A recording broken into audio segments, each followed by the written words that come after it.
Good evening all of you. आप सभी लोगों के लिए जैसा बताया गया था कि डेली आपकी क्लासेस होंगी, बट इक्विपमेंट्स और आपका सेटअप की वजह से, इंस्टॉलेशन की वजह से, सेटअप इंस्टॉल करना है तो इस वजह से आपका वीडियोस हो नहीं पाया, ना ही कल आ पाया था और ना ही आज आ पाया है। दूसरा इन्फॉर्मेशन ये है कि आपका बहुत ही ज़्यादा परफॉर्मेंस ख़राब है, ठीक है।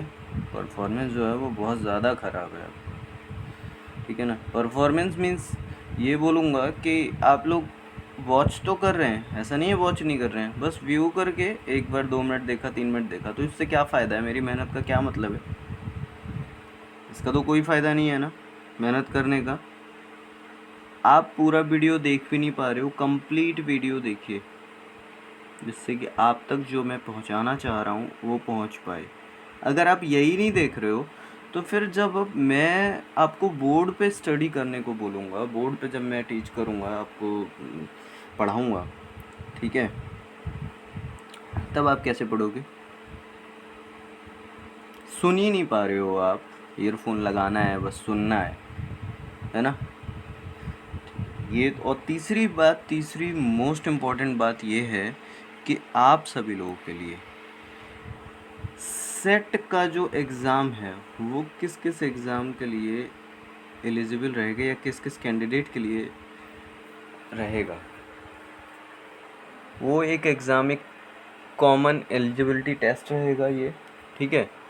अभी तक ये केवल नॉन टेक्निकल एग्ज़ाम्स के लिए अलाउ किया गया है, इससे केवल अभी तक नॉन टेक्निकल एग्ज़ाम्स के लिए, ठीक है। But SSC JE technical exam है एंड आरआरबी जेई जो अभी वैकेंसी आने वाली है, ठीक है,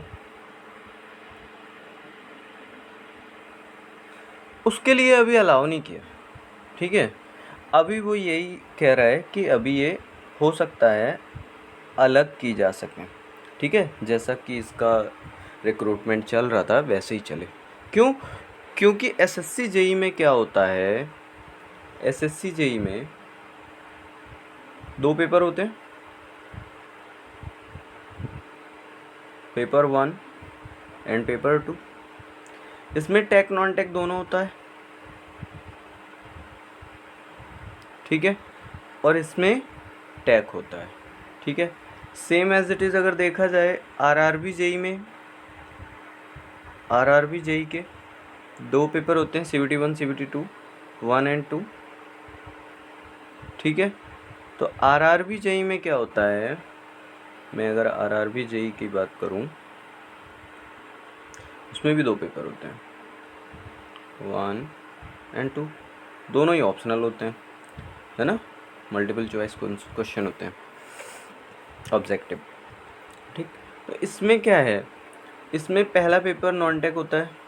नॉन टेक का मतलब जो आपके इंजीनियरिंग सब्जेक्ट नहीं होते हैं, जीएस हो गया, मैथ हो गया, रीजनिंग हो गया, ये सारे, ठीक है, नॉन टेक होता है। और ये होता है टेक। अभी इसमें ये क्यों इंक्लूड नहीं किया गया है, वो इसलिए नहीं किया गया है क्योंकि ये जो आपका सेट है, कॉमन एलिजिबिलिटी टेस्ट, इसलिए ये भर्तियां इंक्लूड नहीं की गई हैं, इसलिए रिक्रूटमेंट्स नहीं की गई हैं। क्यों?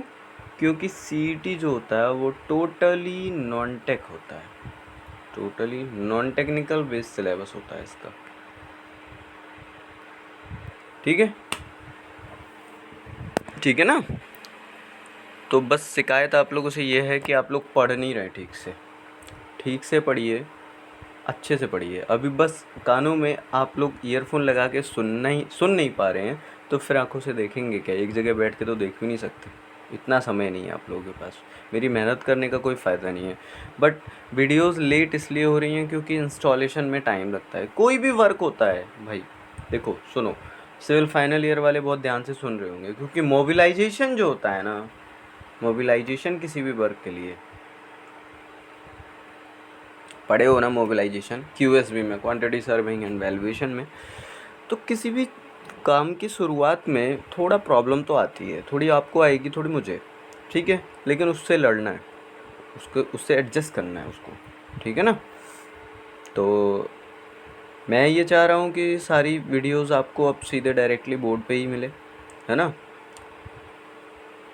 क्योंकि ऐसे तो मज़ा नहीं आ रहा है, मुझे भी नहीं आ रहा है और आपको भी देखने में थोड़ा सा अजीब लगेगा, क्योंकि पीडीएफ से रीड कर दिया, समझा दिया, अब आप सुन ही नहीं रहे हो, मैं आपका कमेंट नहीं पढ़ पा रहा, है ना। बाकी बाकी आगे देखेंगे, ठीक है ना। तो ये सारी चीज़ें और अच्छी होने वाली हैं आगे, बट मेहनत करिए, ठीक है। चलिए, thank you so much guys, यही इन्फॉर्मेशन थी जो मुझे आप तक पहुंचानी थी। Thank you.